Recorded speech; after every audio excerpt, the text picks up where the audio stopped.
వృశ్చిక రాశికి ఆదాయం 2, ఖర్చు 14, రాజపూజ్యం 5, రాజావమానం 2. విశ్వావసనామ సంవత్సరం గోచార ఫలితాలు చెప్పుకుందాం. ఈ గోచార ఫలితాలు విశ్వావసనామ సంవత్సరానికి మేషరాశిలోకి ఈ 30వ తారీఖు శని రావటం 12వ రాశికి వచ్చాడు. అయితే ఈ మేషరాశికి ఏలునాటి శని ప్రారంభమైంది.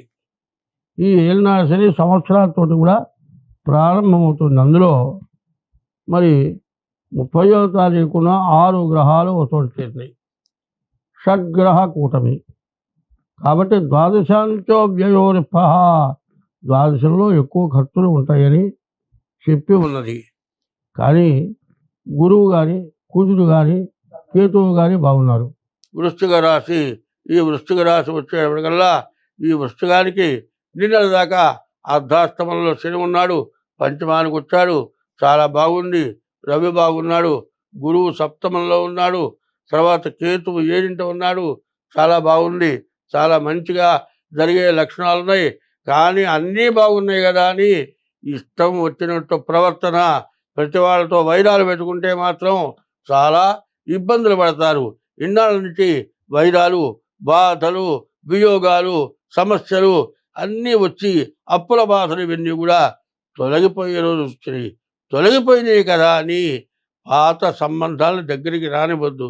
ఇంతకుముందు మిమ్మల్ని నమ్మించి మీకు ఏదైనా అప్పిచ్చి తర్వాత అప్పిచ్చువాడు వైద్యుడు, అప్పిచ్చేవాడు అవతలవాడు బాగుండాలనే ఉద్దేశంతో అప్పివ్వాలి. కొంతమంది ఏం చేస్తారంటే కొద్దిగా అప్పిచ్చి అడగకుండా ఊరుకొని ఆస్తి కూడా కాజేయాలని అటువంటి వాళ్ళు ఉంటారు. అటువంటి వాళ్ళ వల్ల మరి ఇంతకుముందు మోసం పోయే పరిస్థితి వచ్చి దాని నుంచి ఇప్పుడు తప్పించుకున్నారు. అన్ని విధాలా బాగుండాలి అంటే ఎక్కడ తొందరపాటు పనులు చేయొద్దు.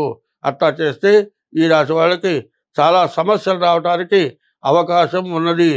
ధనస్సు రాశికి ఆదాయం 5, వ్యయం 5.